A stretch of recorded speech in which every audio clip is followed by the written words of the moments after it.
পৃথিবীর ইতিহাস খুলে দেখলেন যতগুলো জালিম আল্লাহকে চ্যালেঞ্জ করেছেন, আল্লাহ তাদেরকে ধূলিসাৎ করেছেন। সারা জিন্দেগি সুদের উপরে জীবন কাটিয়েছে, হারাম জানার পরেও জীবনটা কাটাচ্ছে। আরে জুম্মার দিনে ইমাম বলে, ও কথা বাদ দাও, মৌলবীদের কথা মৌলবীরা বলবে, অসুবিধা নেই, মৌলবীরা বলতে থাকে, ওদের কথা মানা যাবে না। সুদেতে সুখ আছে, আলহামদুলিল্লাহ, সুদ খেয়ে যাচ্ছে, ওই অবস্থায় লোকটা মারা গেল। তার এরপরে জানাজা হলো, তার জন্য দোয়া হবে। মৌলবীদিকে দাওয়াত দিতে ধরলেন, আমাকে দাওয়াত দিয়েছে, আমি হুজুর। আমাকে বললেন, ইয়াসিন ভাই, আমার বাপ মারা গেছে, মিলাদ করব, মিলাদ ইসালে সওয়াব। বিরিয়ানি করে পাড়ার লোককে খাইয়েছেন দুপুরে, রাত্রে আমি এসেছি, হুজুর কি খাবে? দেশি মুরগি, পরোটা, পোলাও, বিরিয়ানি চালিয়ে দিলাম। দোয়া করলাম, আল্লাহ তুমি চাচাকে জান্নাতুল ফিরদাউস দাও, আল্লাহ তুমি তার কবরের দিকে জান্নাতুল ফিরদাউসের দরজা খুলে দাও। এরপর গাড়িতে চেপে বাড়ি যাব। পাড়ার একজন চাচা বললে, হুজুর কানে কানে কথা ছিল। কি হয়েছে বাপ? বুঝে যাকে জান্নাতে বললেন মালটা সুদ করছিল। তোবা তোবা তোবা। অনেক জনের ব্রেনে আঘাত লাগবে, বুকেতে আঘাত লাগবে। আমার বাপ সুদের উপরে জীবন কাটিয়ে মারা গেছে, আর হুজুর বলছেন তাকে দোয়া করে জান্নাতে দেওয়া যাবে না। আজীব কথা, বড় কষ্ট লাগে, দুঃখ লাগে। দলিল আমি আমার বাপ দাদুর দলিল দেব না, আমার বংশ দলিল দেব না। পৃথিবীর শ্রেষ্ঠ পয়গম্বর, শ্রেষ্ঠ ব্যক্তি হযরত মুহাম্মদ মুস্তাফা, সকলে জোরে বলুন সাল্লাল্লাহু আলাইহি ওয়াসাল্লাম। নবীজির দলিল দেব, পয়গম্বরদের দলিল দেব। আপনি আমি তো অনেক দূরের কথা। আর একটা জলসা হয় মাদ্রাসা মসজিদে, জলসা হয় না?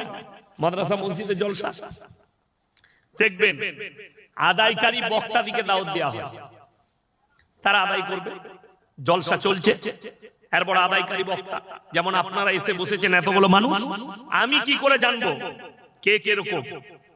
সবাই আমার কাছে দ্বীনি ভাই, আপনারা সবাই মুমিন ভাই। এরপর জলসার মজমায় সুদখোরও আছে, লটারিওয়ালাও আছে, গাঁজা ব্যবসায়ীও আছে, মদ ব্যবসায়ীও আছে। হুজুর এখন বললে, বাবা আল্লাহর রাস্তায় কে কি দিবে বলো? একজন বান্দাকে আজ 2000 টাকা দিবে। সুদখোর উঠে এসে 2000 টাকা হুজুরের হাতে দিল। হুজুর তো আর জানে না মালটা সুদখোর। টাকাটা দিয়া মাত্র কত আছে বাবা? 2000। আহারে বান্দারে কোথায় বসেছিল, আর ছিল কিনা ছিল দেখো, 2000 দিল, দিয়ে তাকে জান্নাতে ভরে দিল। সে দেখলে এর থেকে ভালো জান্নাতে যাবার রাস্তা আর কোথাও না। এই তো হুজুর আমাকে জান্নাতে ভরিয়ে দিল। কত অবাক লাগে। মানুষ মনে করছে এই হুজুর দোয়া করে দিল, আর আমি 2000 টাকা দিলাম মসজিদে, মাদ্রাসায়। তুই তো একবার বলে দেখতিস হুজুরকে, হুজুর আমি সুদখোর, 2000 টাকা দিলাম, কি হবে? হুজুরের দোয়াটা দেখতিস। চলুন আগে। হারাম জানার পরে যে ব্যক্তি সুদ খেল, সে যেন আল্লাহর সঙ্গে যুদ্ধ ঘোষণা করে দিল। আমার বন্ধুগণ, আমার ভাই, আমি যাত্রার দলিল দেব না। ইমানদারির সঙ্গে বুকে হাত রেখে বলুন, নবীজি সাল্লাল্লাহু আলাইহি সাল্লামের থেকে দামি লোক পৃথিবীতে কেউ এসেছে? কথা বলেন। কিয়ামতের সকাল পর্যন্ত কেউ আসবে? কেউ আসবে না কিয়ামতের সকাল পর্যন্ত। আগে চলুন আমার ভাই। আল্লাহর নবী সাল্লাল্লাহু আলাইহি সাল্লামের কাছে খবর এলো, হে আল্লাহর নবী, আপনার চাচা যান মৃত্যুর শয্যায় আছেন, মারা যাবেন। নবীজি ছুটলেন, চাচার হাতটা টিপে ধরলেন আর বললেন, চাচা আমি আপনার ভাইপো মুহাম্মদ, আল্লাহর নবী, তুমি একবার খালি কলমাটা পড়ে নাও, আমি আল্লাহর কাছে তোমার জন্য কেঁদে কেঁদে ক্ষমা চাই। আল্লাহর নবীর চাচার উত্তর কি এলো জানেন? উত্তর এলো, হে আমার ভাইপো, আমি যদি বার্ধক্যে কলমা পড়ি, লোকে বলবে মৃত্যু ভয়ে কলমা পড়েছে, আমার সম্মান চলে যাবে, অর্থাৎ আমি কলমা পড়তে পারবো না। সঙ্গে সঙ্গে আল্লাহ নবীজির কাছে আয়াত পাঠিয়েছেন, ইন্নাকা লা তাহদি মান আহবাবতা ওয়ালাকিন্নাল্লাহা ইয়াহদি মান ইয়াশা। সকলে বলুন, হিদায়াতের মালিক কে? আল্লাহ। হিদায়াতের দপ্তরটা আমার আল্লাহর হাতে। আমার ইচ্ছা নেই তোমার চাচা কলমা পড়তে পারবে না। নবীজির চোখে পানি এসেছে, চোখ দিয়ে পানি গড়িয়ে এসেছে। দাড়ি মুবারক পর্যন্ত চাচা যান দুনিয়া ছেড়ে চলে গেলেন। এরপরে নবীজি আল্লাহকে বললেন, আল্লাহ তুমি আমাকে যতদিন না নিষেধ করবে আমি আমার চাচার জন্য তোমার কাছে কেঁদে কেঁদে ক্ষমা চাই। নবীজি কাঁদছেন চাচার জন্য। ইমানদারির সঙ্গে বলুন তো, নবীদের দোয়াকে আল্লাহ কবুল করেন না করেন না বাবা? কথা বলেন। আল্লাহ নবীদের দোয়াকে কবুল করেলেন। আমার আল্লাহ তাআলা নবীর কাছে জিবরিল আমিনকে পাঠালেন কোরআন নিয়ে। মা কানা লিন নাবিয়্যি ওয়াল্লাযীনা আমানু আন ইস্তাগফিরু লিল মুশরিকিন ওয়ালাউ কানু উলি কুরবা। হে আমার নবী এবং মুমিন, তোমরা শোনো, যারা মুশরিক হয়ে কাফের হয়ে বদ্দীন হয়ে মারা গেছে তাদের জন্য দোয়া করতে পাবে না যদিও তারা তোমাদের নিকটতম আত্মীয় হয়। নবীজি দোয়া বন্ধ হয়ে গেল। চাচার জন্য আল্লাহ নিষেধ করে দিলেন, চাচার জন্য দোয়া করতে পাবে না। কেন? সে মুশরিক হয়ে বেঈমান কাফের হয়ে মারা গেছে। আমার বন্ধুগণ, আমার ভাই, আপনি ভেবে দেখুন ইয়াসিন কোন ক্ষেতের মুলি। সারা জিন্দেগি হারাম জানার পরে জিদ করে করে সুদের উপরে জীবন কাটিয়েছে, আর আপনি বলছেন ইয়াসিন সাহেবকে হায়ার করে দোয়া করিয়ে জান্নাতে দেবো। তাহলে নবীজি সাল্লাল্লাহু আলাইহি সাল্লামের চাচা যান কি অপরাধ করলো? নাম্বার 2, পৃথিবীর বুকে আল্লাহ যতগুলো নবী পয়গম্বর পাঠিয়েছেন তাদের মধ্যে সব থেকে বেশি দিন যিনি তাবলীগ করেছেন তিনার নাম হচ্ছে হযরতে নূহ নবী। কোরআনে আছে 950 বছর তাবলীগ করেছে। জোরে বলুন সুবহানাল্লাহ। 950 বছর। আর আমাদের নবীজি 23, মাত্র 23 বছর। এই 950 বছরের মধ্যে মুষ্টি কত লোক, গুটি কত লোক ঈমান এনেছে নূহ নবীর প্রতি। নূহ নবীকে আল্লাহ বললেন, তুমি অনুরোধ করো তাদেরকে, হে আমার কওম, আমি তোমাদের কাছে বিনীত অনুরোধ জানাচ্ছি, তোমরা আমার আল্লাহকে বিশ্বাস করো, আমাকে নবী হিসাবে বিশ্বাস করো, তা না হলে আমার আল্লাহ তোমাদেরকে কঠিন আযাবে মুবতালা করে দিবে। তার ছেলে কিনান এবং তার কওম তারা বললে, আমার আব্বা, তোমার আল্লাহ আমাদেরকে কি আযাব দিবে? বললে মুষলধারার বৃষ্টি দিয়ে বন্যায় ডুবিয়ে দেবে। কি উত্তর করলো জানেন? নূহ নবীর ছেলে, তোমার আল্লাহকে বলে দাও, তোমার আল্লাহ যদি বন্যা দেয় এমন উঁচু জায়গায় চেপে যাব যেখানে তোমার আল্লাহর পানি পৌঁছাতে পারবে না। বলুন নাউজুবিল্লাহ। লাঠির চোর আমার, কথা বললেই মারবো। পদ আমার, পঞ্চায়েত আমার, প্রধান আমার, 40টা লাঠি আমার ঘরে। আমি ইয়াসিন। আপনারা ভাবছেন আরে ইয়াসিন ভাই দারুণ বক্তা, আরে খেপা, তাবিজে বেটা হলে ইয়াসিনের কি করে দুটো বিটি হলো? আমার দুটো বিটি, তাহলে তো আমার বেটাই হতো। এই সমাজের যুবকরা বুঝে না। বর্ধমানে একজন বড় ব্যবসায়ী ছেলে, অমুসলিম ভাই, হিন্দুদের ভাই। ছেলেটা ইউটিউবে আমার বক্তব্য শুনে হঠাৎ দেখছে আমার নম্বর জোগাড় করে ফোন করেছে, হুজুর আপনার সঙ্গে দেখা করব, আমার নাম অমুক, অমুক শপিং মলটা আমাদের। এমন আচ্ছা, বলে আপনার সঙ্গে একদিন দেখা করা আমার মানে খুব ইচ্ছা। এমন ঠিক আছে, কবে করব, ডেট দেন। আমি বললাম অমুক দিনে তুমি আশা নার্সিংহোম আছে, আমার বন্ধু নাসির ভাই নাম, ওই নার্সিংহোমে আসবে, অফিসে আমি কথা বলে বলে। এলো, বলছে হুজুর একা কথা বলবো। আমি ঠিক আছে, একটা ফাঁকা অফিসে গেলাম, ডাক্তার বসে সেই চেম্বারে, তাকে ঢুকালাম, দরজাটা লাগালাম। ও কোনো কথা বলার আগে আমরা কাঁদছিস কেন, বল কি হয়েছে? হুজুর 10 বছর একটা মেয়েকে ভালোবাসতাম, মেয়েটা এখন অন্য ছেলের সঙ্গে প্রেম করছে। আমি একজন হুজুরের কাছে গিয়েছিলাম, সে বলেছিল 14 দিনে এনে দিবে। আমরা ক টাকা নিল বাপ? 21,000। আমরা 21,000 টাকা এনে দেবো বলেছে। আমরা কত দূর পড়াশোনা করেছিস? ও বললে MA পাস। আমরা ফালতু পড়েছিস তুই, ফালতু, আবার 1 এ ভর্তি হবে। বলে কেন? আমরা খেপা, 21,000 টাকায় যদি মেয়েটা এনে দিতে পারবে হুজুর, তো তোর কাছে আসবে না কেন? সে তো তার কাছে যাবে। পৃথিবীতে এরকম বোকা লোক কেউ আছে? আপনি বলুন তো। আর তাবিজে মেয়ে পাওয়া গেলে কে কি করতো জানি না, আমি আগে নায়িকাগুলোকে, যে কোনো একটা নায়িকাকে টেনে নিতাম তাবিজ মেরে।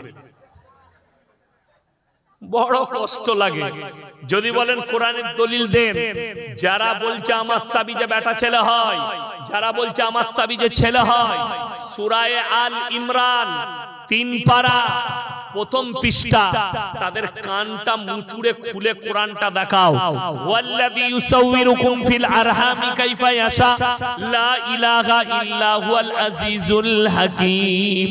হে আমার নবী বলো, মায়ের গর্ভে আমি আল্লাহ বাচ্চা দান করি, আমার ইচ্ছা মতো, আমি কারো পরামর্শে কাজ করি না।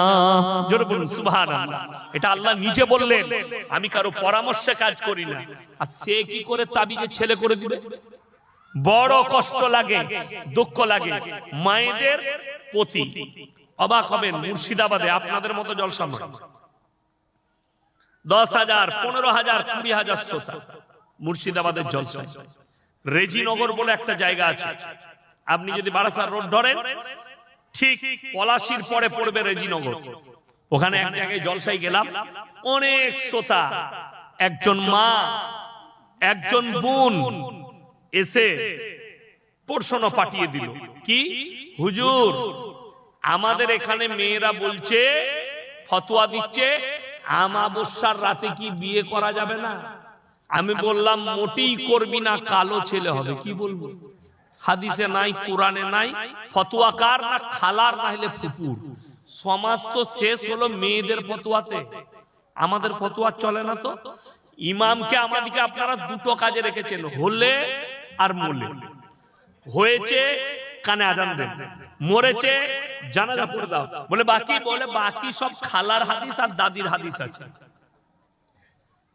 দক্ষিণ 24 পরগনায় এক জায়গায় গেলাম, ডায়মন্ডের কাছাকাছি হবে, কোন গ্রামটা মনে নেই। ওই গত বছরে ঈদের পরে, এই বছর ঈদের পরে, তো সেখানে আমার কাছে কাগজ এলো যে আমাদের গ্রামে লোক মারা গেলে 9টা রুটি করে 9টা বাড়িতে দেওয়া হয়। যতক্ষণ পর্যন্ত রুটিগুলো না খাওয়া হয়, বলছে তার আত্মার শান্তি হয় না। ফতোয়া কার? না ওয়ান নানি, না হলে দাদির। এই মৌলবীদিকে জিজ্ঞেস করুন কোথায় পড়েছে, আপনি পড়েছেন কোথায় এরকম? আমরা জীবনে পড়ি না। ফতোয়া হচ্ছে দাদি, হাদিসুন নিসা। আর এতই সমাজ শেষ হলো। তা না হলে মেয়েদের আকীদা কি এরকম মুসলমানের হতে পারে যে বিয়েতে দেখাশোনা হলে জেলেবি দিতে নাই, বিয়ে ভেঙে যাবে? আমি চিন্তা করলাম, আল্লাহ বিয়ে জেলেবিতে কি করে ভাঙবে? ওই যে প্যাঁচ লাগানো আছে, জেলেবিতে প্যাঁচ থাকে না? থাকে না। মেয়েদের হাদিস হচ্ছে বিয়েতে দেখাশোনা হলে ছেলে মেয়ের জেলেবি দিও না, বিয়ে ভেঙে যাবে। আমি বললাম ওই জেলেবি দিলে যদি বিয়ে ভেঙে যায়, প্যাঁচ লেগে যায়, তাইলে যে জেলেবি তৈরি করছে তার বেটা বেটি তো জীবনে বিয়ে হবে না, সে তো প্যাঁচ মেরিয়ে গেছে। এদের ফতোয়া মোতাবেক, আমার জানা না। নাউজুবিল্লাহ। এইগুলো হচ্ছে শিরক, আল্লাহকে বাদ দিয়ে তার বস্তুর উপরে বিশ্বাস যে এই জেলেবির দ্বারা বিয়ে ভেঙে যেতে পারে, এই জেলেবির দ্বারা বিয়ে ভেঙে যাবে। এই বিশ্বাসটার নামই হচ্ছে শিরক। আল্লাহর সৃষ্টির উপরে বিশ্বাস রাখা, আল্লাহর উপরে বিশ্বাস রাখতে হবে। জড়ি লাগানে ওয়ালা আল্লাহ, বিয়ে করানে ওয়ালা আল্লাহ, আর বিয়েটা ভাঙার দায়িত্বও কার? আমার আল্লাহ। যদি না চাই হবে না। আমি আপনাকে প্রমাণ দেবো, মোবাইলে এখনো খুঁজে পাবেন, ইউটিউব ফেসবুকে খুঁজলে। আমার বর্ধমান জেলায় বিয়ের মঞ্চ, এরকম প্যান্ডেল, খাওয়া দাওয়া চলছে। এক মাল বেশি মাংস খায়, মাংস কম দিয়েছে, যে দিচ্ছিল তার সাথে মারামারি, মারামারি তো মারামারি, বাঁশ বাঁশ বাঁশ তো বাঁশ, প্যান্ডেল ভেঙে গেল। দুই দলের মারামারি, বিয়েটা ভেঙে গেল। একদম হাকিকাত সত্য ঘটনা বলছি, এটা মিথ্যা বানানো নয়। আমি গ্রামের নাম কেন বলছি না, তারা কষ্ট পাবে।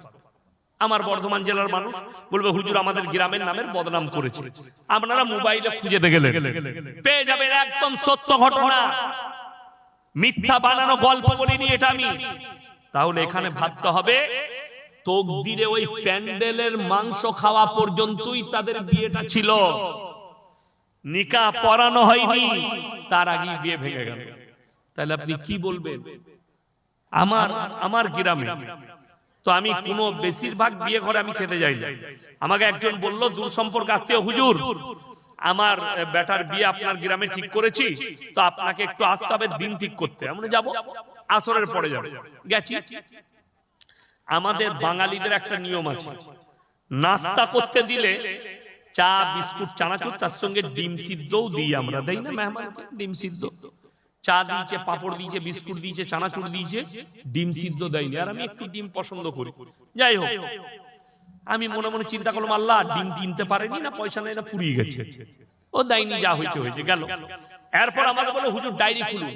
আমি ডায়েরি খুললাম, হুজুর আপনি কবে থাকতে পারবেন সেই দিনে ডেট করুন। আমি বললাম বাবা আমার কাছে জলসা আছে, ফাল্গুন মাসের প্রথম শনিবার বিয়ে, রবিবার অলিমা। ছেলের বাপ বলছে আমি বাইরে থেকে আসি। ও বাইরে গিয়ে একজনকে ফোন লাগাইছে। বাইরে যে ফোনটা কাকে লাগাইছে জানেন? মুফতি সাহেবকে, বড় মুফতি সাহেবকে, তার বউ। ওর থেকে বড় মুফতি তো কেউ নাই। তাকে ফোন লাগাইছে, হ্যালো হুজুর বলছে শনিবার বিয়ে, আর ওই দিক থেকে মুফতি সাহেব ফতোয়া দিচ্ছেন না শনিবার বিয়ে দিলে শনি লেগে যাবে, যা বুঝে করগা। ফতোয়া কার? ওর মায়ের, নাহলে ওর দাদি। আমাকে এসে বলছে হুজুর শনিবার হবে না। কেন? যে আমার বউ বলছে শনি লেগে যাবে। আমরা তাহলে তুই যে এবারে পারবি কর।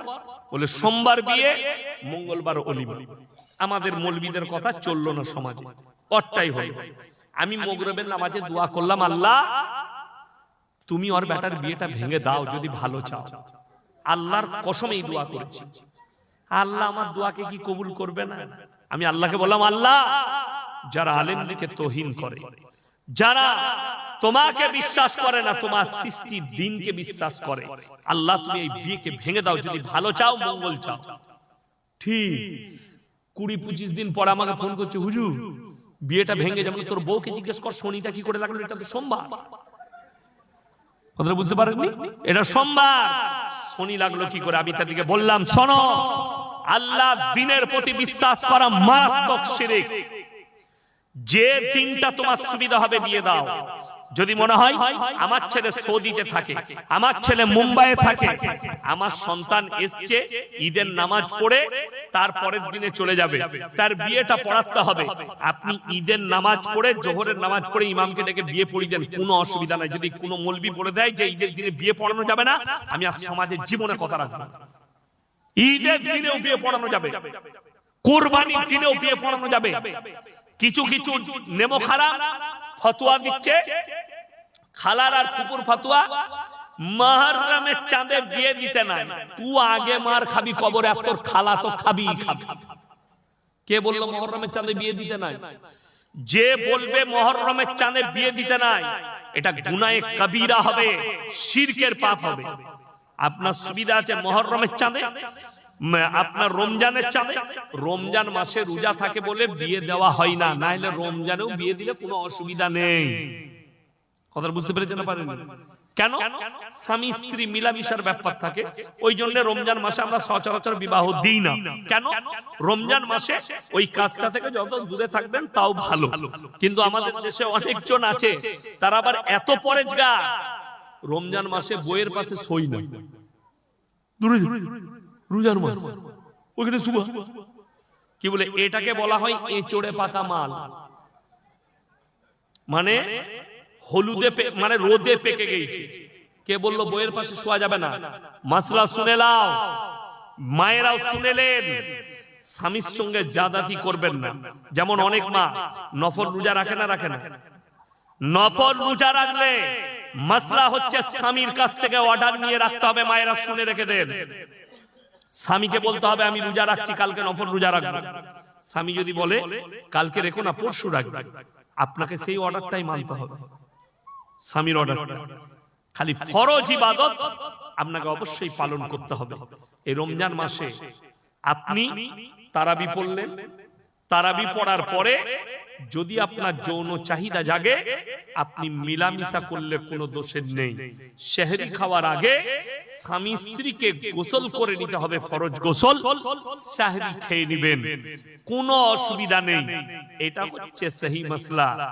আমাদের দেশে দেখবেন, আমি যখন স্কুলে পড়তাম, কি বুঝলেন, তখন অনেক মেয়েরাও পড়তো, একজন রোজা রেখে স্কুল যেত, তো খালি এরকম জানলা দিয়ে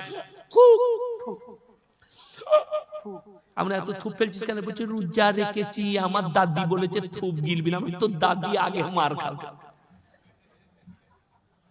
কত কষ্ট। থুপ যেভাবে স্বাভাবিক ফেলি স্বাভাবিক পড়বে, গয়ের যদি চলে আসে ওটা গিলা যাবে না, ফেলে দিতে হবে রোজায়। বাকি ভেতরের জিনিস কোনো অসুবিধা, সুখ থুপ যেমন স্বাভাবিক যায়, স্বাভাবিক যাবে আসবে, অতিরিক্ত থুপ চলে এলে তখন ওটাকে ফেলে দিতে হবে, যেমন আমরা ফেলি। চলো, আমি যেটা বুঝাচ্ছিলাম, মেয়েদের কাছে মাসলা নিতে যাবেন না, বিপদে পড়ে যাবে। মেয়েদের ফতোয়া নিতে যাবেন না, বিপদে পড়ে যাবেন। ওই জন্য মায়ের দিকে অনুরোধ করছি, মায়েরা শোনো, আল্লাহর কাছে যতগুলো পাপ আছে, নিকৃষ্ট পাপ হচ্ছে শিরকের পাপ। আমার বন্ধুগণ, অনুরোধ করে বলছি, কিয়ামতের যে আলামত, ছোট ছোট আলামত গুলো চলে এসেছে, তার মধ্যে শুনে রেখে দেন, 1 নম্বর মারাত্মক আলামত, মসজিদ আল্লাহর ঘর, তার ভেতরে মানুষ দুনিয়াদারির আলোচনা শুরু করবে। আজকে দেখবেন জুম্মায় খুতবা চলে এখন, আর মানুষ দুনিয়াদারির আলোচনা করে না করে না, দুনিয়াদারির আলোচনা করছে সমাজে। মসজিদে ইমাম খুতবা দিচ্ছে, ইমামের বক্তব্য চলছে, আর এইদিকে আর দমে নিজের একদম পরিবারের গল্প চলছে।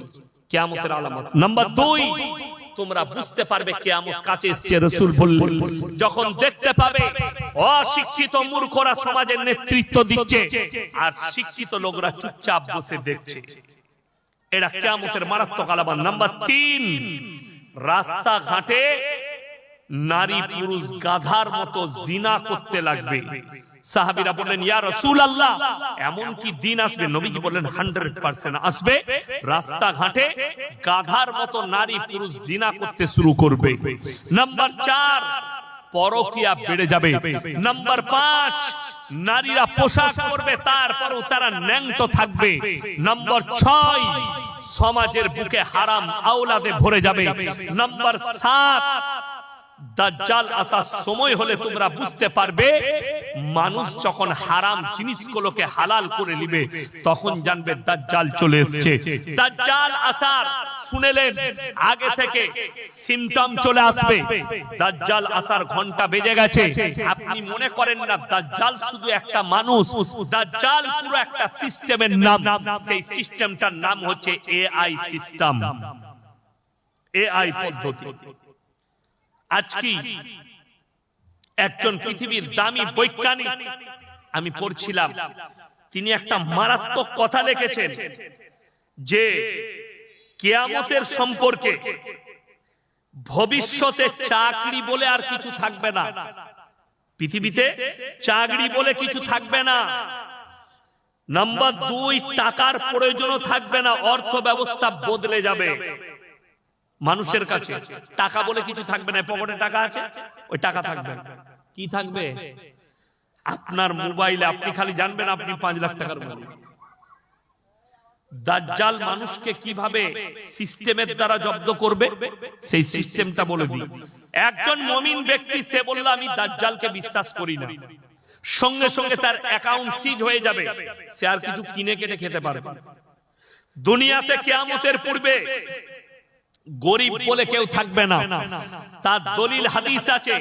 মুসান্নাব ইবনে আবু শাইবার 40 নম্বর হাদিস, রাসূল বললেন কিয়ামতের পূর্বে মসজিদগুলো মুসল্লিতে ভরে যাবে।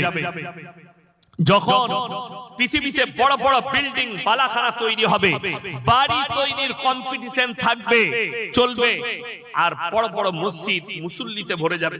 সাহাবীরা বললেন, ইয়া রাসূলুল্লাহ, সেই মুসল্লিগুলো কেমন হবে? নবীজি বললেন, শোনো, সেই মুসল্লিগুলো হবে সুদখোর আর হারামখোর মুসল্লি, তাদের মধ্যে মুমিন খুঁজে পাওয়া মুশকিল হবে। মুসান্নাব ইবনে আবু শাইবার 40 নম্বর হাদিস। আপনার চোখ দিয়ে পানি আসা দরকার।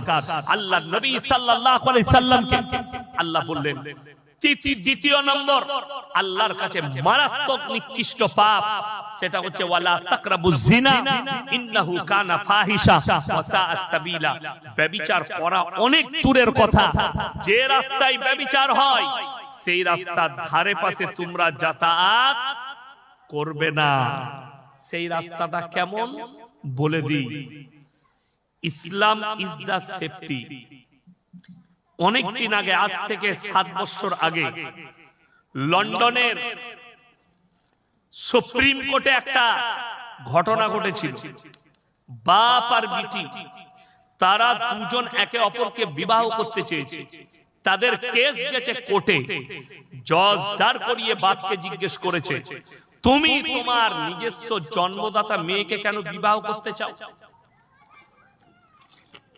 আলহামদুলিল্লাহ, সে বলল, এর মা যখন আমার স্ত্রী মারা যায়, এই মেয়েকে আমি আমার কাছে শুইয়ে মানুষ করেছি। বাপ আর বিটি এক কাছে শুতে শুতে কখন যে শারীরিক সম্বন্ধ হয়ে গেছে আমরা বুঝতেই পারিনি। বলুন নাউজুবিল্লাহ। ইসলাম ইজ দ্য সেফটি। এই জন্য কোন মেয়ের বয়স যখন 7 বছর হবে, তার বাপের উচিত তার বাপের কাছ থেকে মেয়ের বিছানা আলাদা করে দিতে হবে। মেয়েকে যতই তুমি মহব্বত করো, বিছানা আলাদা। ছেলের বয়স যদি 7 বছর হয়, মা যতই সন্তানকে ভালোবাসুক, তার কাছ থেকে বিছানা আলাদা করে দিতে হবে। এইটাই হচ্ছে ইসলাম। আমার বন্ধুগণ, খুব ভালো করে বুঝবেন।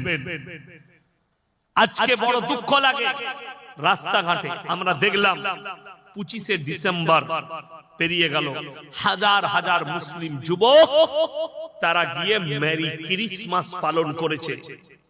পাক সার্কাসে গিয়ে, ধর্মতলায় গিয়ে, বারাসাতে গিয়ে অনেক মুসলিম যুবক যুবতী তারা মেরি ক্রিসমাস পালন করেছে। যে মুসলিম যুবক, যে মুসলিম যুবতী যারা বলেছে যে মেরি ক্রিসমাস বলা যাবে, অসুবিধা নেই, তারা শোনো, মেরি ক্রিসমাস বলা মানে আপনি বিশ্বাস করলেন, আকীদা আনলেন, এই 25শে ডিসেম্বর আল্লাহ তাআলা ছেলে জন্ম দিয়েছে। বলুন নাউজুবিল্লাহ।